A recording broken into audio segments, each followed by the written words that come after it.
No one in my family had gone to university or had any intention to, so it was always a dream of mine.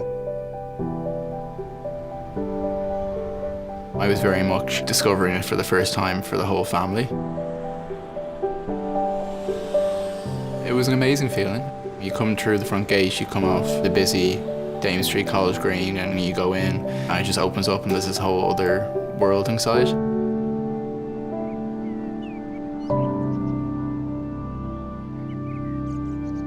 My parents used to say, if you do well and you work hard, you'll get to Trinity. So for me, it was kind of always the end goal.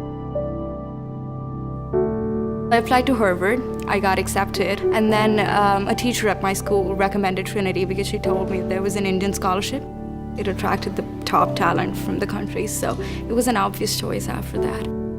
I remember walking in and I looked up at the blue clock and I actually said to myself, I wonder will this be a good experience?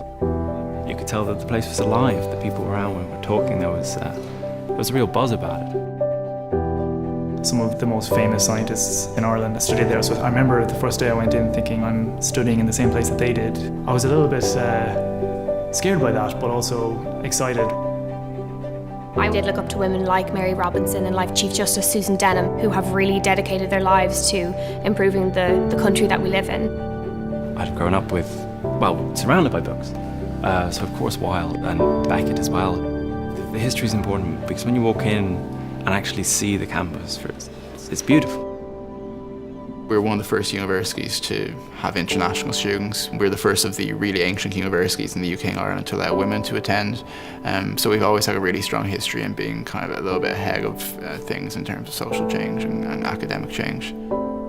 They have these two statues outside the gate, one of Edmund Burke, but the other is Oliver Goldsmith, who was a glowing 18th century poet and wrote The Deserted Village. And I think it's significant that those are the guardian spirits of the university.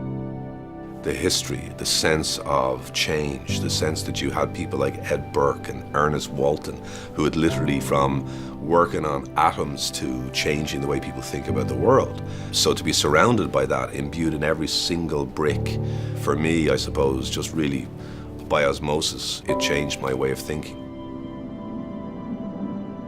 We do have the big amphitheatres, you know, the big lecture halls, but what I particularly like with Trinity, you have small groups, small tutorial groups where you really get to know the other students, you're able to debate. That level of interaction with senior ranking professors and the time that they give you, I haven't seen it anywhere else. The research that's ongoing in Trinity College Dublin is incredible. It's one of the things that keeps me here, and seeing those type of inspirational people and interacting with them and learning from them, that really changed my perspective, and I think if anything it made me a little bit more ambitious. There are very strong links between Trinity College and the outside world and graduates who have gone on to be successful. There's a sense right now that something special is happening in Dublin, and it's not just because Google and Facebook are coming here. It's because there's a whole generation of Irish startups that are emerging, you know, fueled by maybe some of the halo effect of all these big companies in the docks, but also fueled by a degree from a place like Trinity. This is the Silicon Valley of Europe, and this really, really makes a difference to me because I know I have a whole lot of options to choose from once I graduate. We were lucky enough to live on campus, Bonnie Bay, House 18, which was just an unreal experience. This is my home away from home. Trinity have a great advantage because it's smack bang in the middle of the city. The societies and the departments themselves have capitalised on that. There's all sorts of different sports societies. You've got everything from cricket to soccer to Gaelic football to hurling, swimming, baseball. It's a quick way for people to make friends right when they come to school and just be a part of an extension of the academic side of Trinity. Phil has become a great place for women to succeed and women to kind of thrive in Trinity. I was in the croquet club, I was the editor of the Students' Union newspaper, went to the HIST, went to the Phil, and then, you know, spent my summer with friends of mine from these different societies living in Copenhagen. So that's your life. It had the biggest influence on me because I got my wife, and from that my family, my children. I certainly got my career working in the theatre. Oh, it influenced my career, it determined my career. I knew people around me who came to college expecting to be economists or to be doctors or to be engineers, who've gone on to become something completely different because of something that happened to them on that campus in Trinity College.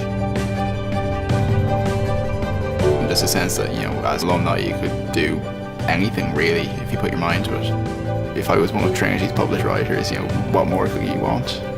One day being the first interplanetary scientist going off to study on Mars, I think that would be a dream come true.